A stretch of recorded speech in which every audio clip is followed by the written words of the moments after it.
Hello student, एक बार फिर आप सबका मैथ इन सब में स्वागत है। आज हम कक्षा 10 के अध्याय 2 संख्या पद्धति के बारे में अध्ययन करेंगे। इस प्रश्नावली में हम संख्या पद्धति के बारे में अध्ययन करेंगे। संख्या पद्धति हमारे यूक्लिड विभाजन एल्गोरिथम जो यूनानी गणितज्ञ यूक्लिड ने दी थी वहाँ से शुरू होती है। यूक्लिड विभाजन एल्गोरिथम के अनुसार यह दो धनात्मक पूर्णांकों का महत्तम समापवर्तक अर्थात HCF हाईएस्ट कॉमन फैक्टर ज्ञात करने की एक विधि है। महत्तम समापवर्तक वह सबसे बड़ा पूर्णांक होता है जो दिए गए दो धनात्मक पूर्णांकों A या B को पूर्णतः विभाजित करता है, जिसे हम क्या कहते हैं, HCF highest common factor. HCF ज्ञात करने के लिए हम विभिन्न चरणों में यूक्लिड विभाजन प्रमेयिका जो कि यूक्लिड ने ही दी थी A बराबर BQ प्लस R का उपयोग करते हैं। इसमें यह ध्यान रखना है कि जो A होता है वो हमेशा B से बड़ा होता है। ये केवल हम दो संख्याओं के लिए अगर हमको HCF ज्ञात करना हो तो हम यूक्लिड विभाजन प्रमेयिका का उपयोग कर सकते हैं। इसे हम हिंदी में भी इस प्रकार लिख सकते हैं,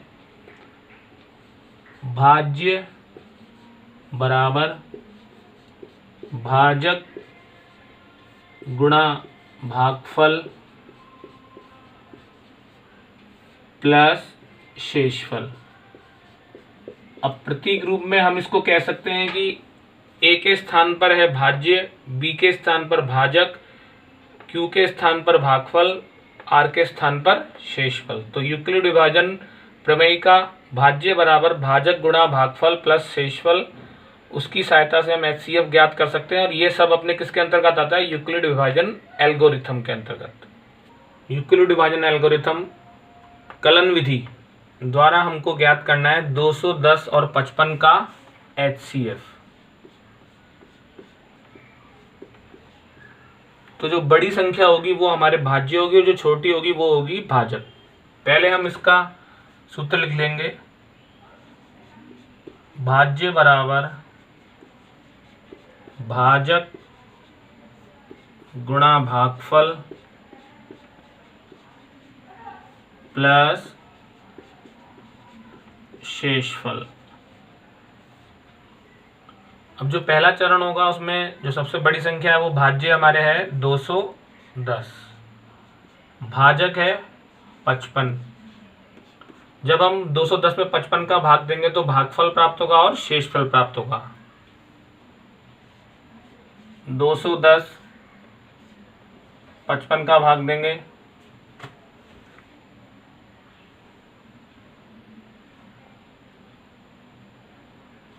तीन बार जाएगा, 3 पंजे 15 की 5, हासिल लगी 1, 3 पंजे 15 और 1 16। घटाएंगे 10 में से 5 गए 5, 10 में से 6 गए 4 और यहाँ पर रह जाएगा 0। तो इस तरह से भागफल प्राप्त हुआ 3 और शेषफल प्राप्त हुआ 45। तो ये हमारा पहला चरण पूरा हुआ HCF ज्ञात करने का। दूसरे चरण में ध्यान रखना है, जो हमारा पहले भाजक था वो अब बन जाएगा भाज्य, अर्थात वो आ जाएगा भाग के निशान के अंदर, और जो शेषफल प्राप्त हुआ है वो बन जाएगा भाजक। तो 55 बन गया भाज्य और जो 45 था वो बन जाएगा भाजक। 45 का भाग 55 में देंगे, एक बार जाएगा, शेष बच जाएगा 10।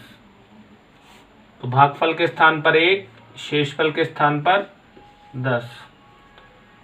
अब यहाँ पे आपको दिख रहा है भाग हमने दिया था 45 का, तो अब वो बन जाएगा भाज्य।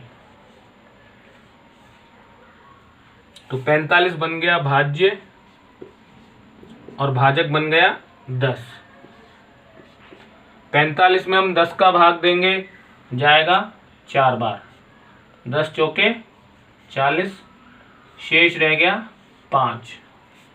भागफल के स्थान पर आ गया 4, शेषफल के स्थान पर आ गया 5। अब 10 का भाग दिया था वो आ जाएगा अंदर भाज्य के स्थान पर, और भाजक के स्थान पे 5, 5 दूनी 10। 10 में से 10 गए, प्राप्त हो गया 0। तो यहाँ पर अपने आएगा भाज्य की जगह पर 10, भाजक की जगह पर 5। 10 में 5 का भाग देने पे प्राप्त हुआ 2 भागफल और शेषफल 0। जैसे ही हमारे ये भाग देने पर जितने भी चरणों में शेषफल 0 प्राप्त हो जाए तो हमको ध्यान देना कि हमारे को HCF प्राप्त हो गया है। जिसका भाग देने पर शेषफल 0 प्राप्त हुआ वही हमारा कहलाएगा HCF। तो यहाँ पर हम लिख देंगे, यहाँ 5 का भाग देने पर शेषफल 0 प्राप्त हुआ, अतः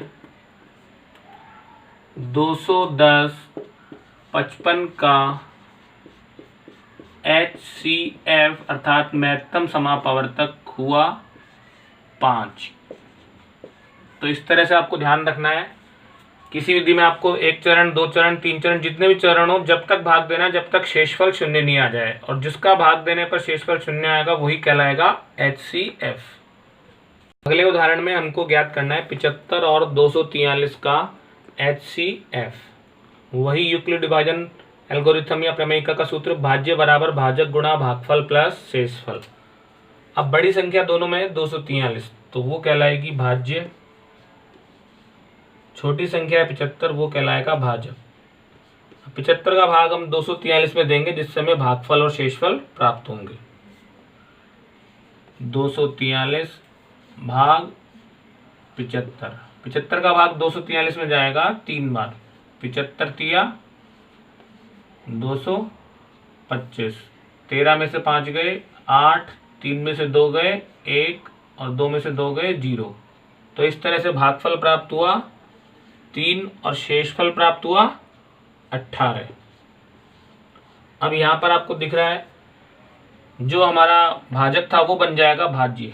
तो 75 आ जाएगा भाज्य की जगह पर और 18 आ जाएगा भाजक की जगह पर। पुनः आप 75 में 18 का भाग देंगे, तो 18 का भाग देंगे 75 में जाएगा 4 बार। 18 चौके 72, 5 में से 2 गए 3, 7 में से 7 गए 0। तो भागफल प्राप्त हुआ 4, शेषफल प्राप्त हुआ 3। इस तरह से अब भाज्य बन गया 18 और भाजक बन गया 3। यहाँ पर भी हमको ये बिल्कुल इस सवाल के जो चरण है उसके सामने ही हमको ये भाग की क्रिया करनी है, और एक ही क्रिया बार बार दोहराई जा रही है। जो भाजक है वो भाज्य बन जाएगा, जो भाजक है वो भाज्य बन जाएगा, जब तक कि शेषफल 0 नहीं आ जाए। 3 का भाग देंगे 18 में 6 बार जाएगा, 3 छिक्के 18। तो इस तरह से शेषफल हमें प्राप्त हुआ 0। तो यहाँ पर हमने देखा कि 3 का भाग देने पर शेषफल 0 आ रहा है।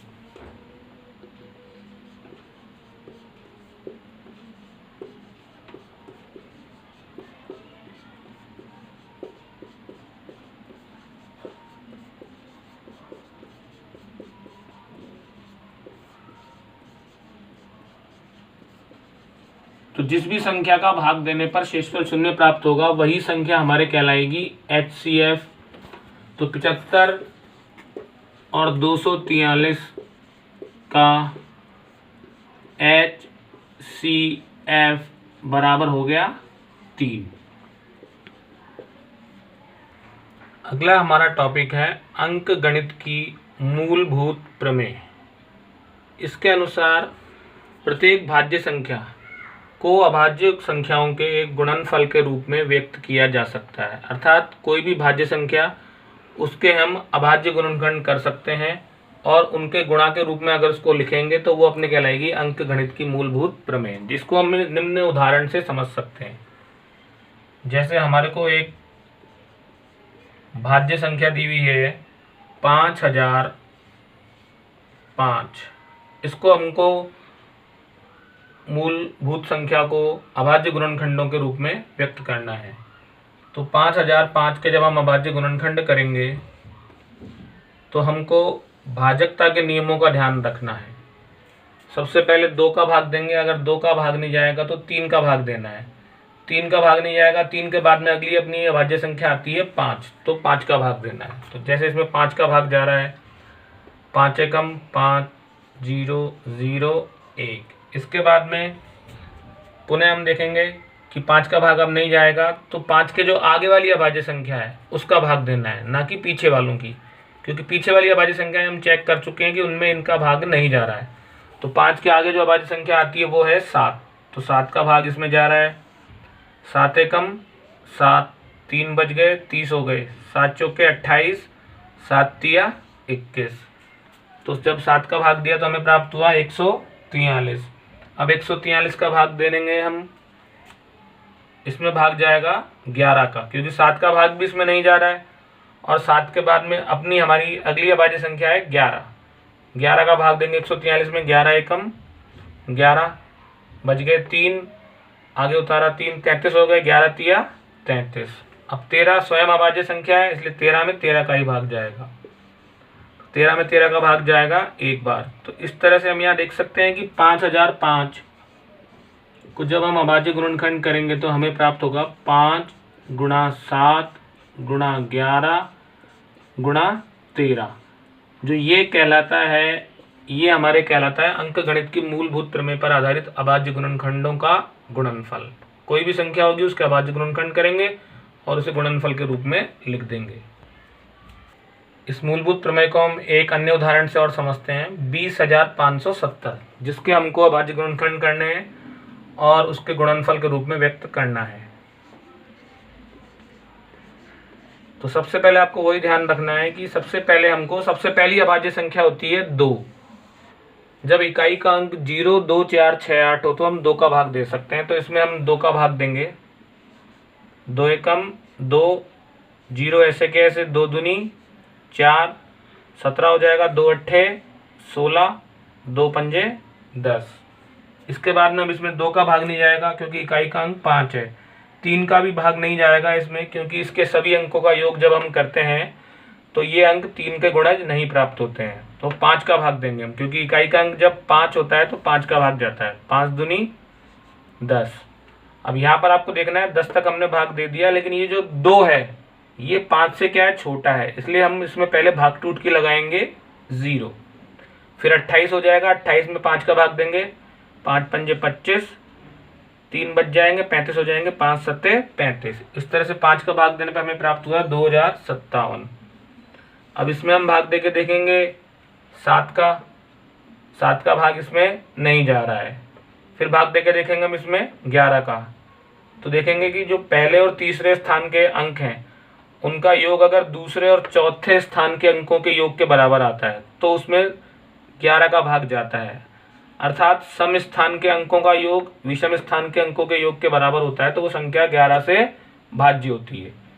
तो 20 में 11 का भाग देंगे, 11 एकम 11, बच जाएंगे 9 शेष, 9 के आगे उतारा 5, 95 हो गया। 95 में 11 का भाग देंगे, 8 बार जाएगा, 11 अट्ठे 88, 95 में से 88 गए, 7 बच गए 77, 11 सत्ते 77। फिर पुनः हम देख रहे हैं कि पहले और तीसरे स्थान के अंक का योग 1 और 7 8, दूसरे स्थान का अंक भी कितना है 8, दोनों समान है, इसलिए पुनः 11 का भाग जाएगा। 11 एकम 11, 7 बच गए, 11 सत्ते 77। 17 स्वयं अभाज्य संख्या है इसलिए 17।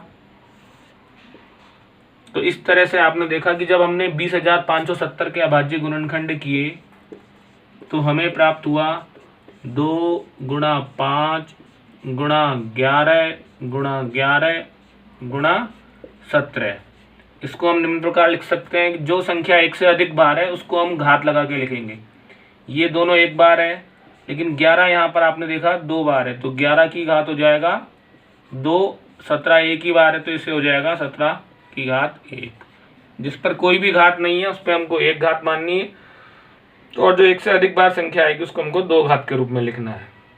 तो इस तरह से आज हमने संख्या पद्धति में यूक्लिड विभाजन एल्गोरिथम और यूक्लिड विभाजन प्रमेयिका की सहायता से दी गई संख्याओं का HCF ज्ञात करना सीखा। और 2 संख्याएं अगर दी गई हों तो उनको हम HCF ज्ञात कर सकते हैं बड़ी आसानी से यूक्लिड विभाजन प्रमेय की सहायता से, और अभाज्य गुणनखंड करना सीखा। इस चैनल को आप लाइक करिए, सब्सक्राइब करिए और शेयर कीजिए ताकि ज़्यादा से ज़्यादा जनों को इसका लाभ मिल सके। धन्यवाद।